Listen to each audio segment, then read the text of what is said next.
Hello, my name is Dr. Melanie Giles, and I'm here to talk to you about the Flexible Honours minor pathway in ancient history.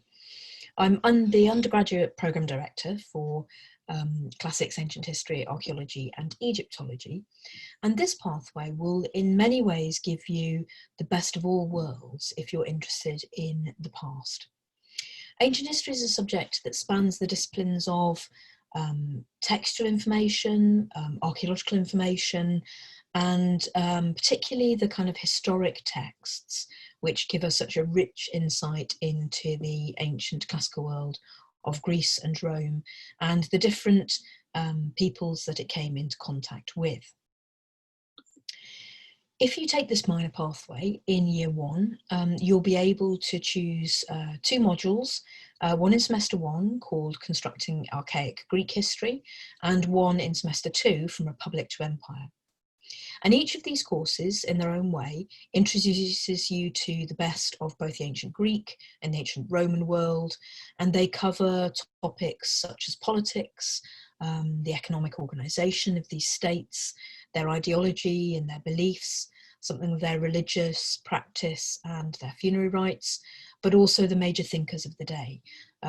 their philosophy, their ideas about the nature of humankind and how society ought to be organised. And of course, both of these entities have created strong foundation points for much of Western philosophical thought and indeed political organisation. So these really will give you a very rich taste of the ancient world to begin your minor pathway. In year two, you begin to specialise. And so you can see here in semester one and two, a range of courses which will allow you to either continue your interest in the ancient Roman world or ancient Greece through in semester one, modules such as the Conquering Hero, looking at figureheads such as Alexander the Great and the way in which he's portrayed in contemporary literature and indeed received afterwards by thinkers and writers. And you'll be asked to critically engage with those ideas about success, military might and ideology in the hero figure. Or you can look at Rome's golden age, the zenith of its empire and the way in which it was able to spread its power throughout the Western and Northern European areas, and indeed established trade links right across the rest of much of the globe.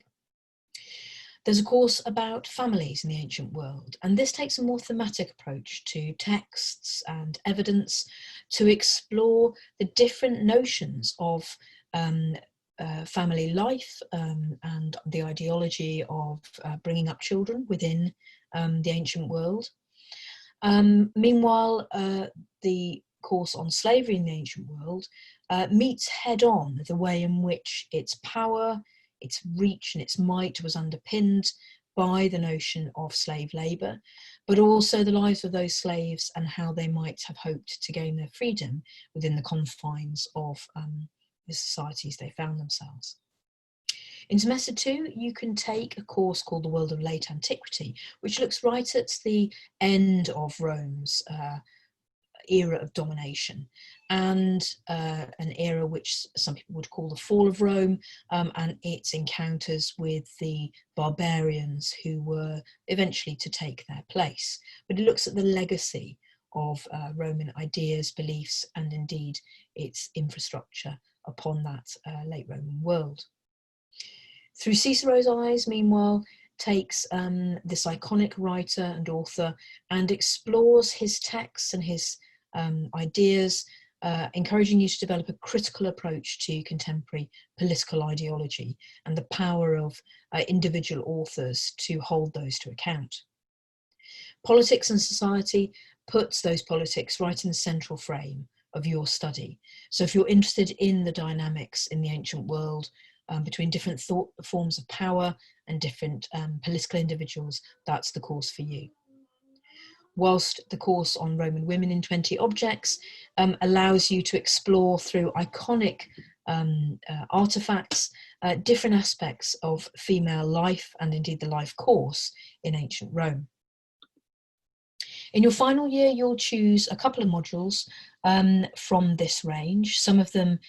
we've already mentioned and are taken by second and third years together, but you'll see there a third year course on Egypt in the Greco-Roman world, which allows you to explore the interactions between those great powers and the late period of ancient Egypt.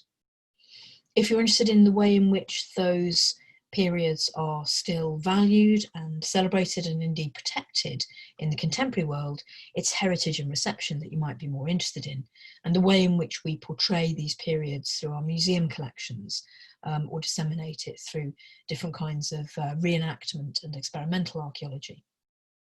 And there's also a third year course called the Roman Army, which allows you to focus particularly on this very powerful body with its distinct sense of identity, and explore not just its military tactics and ideology, but the life course of the Roman soldier.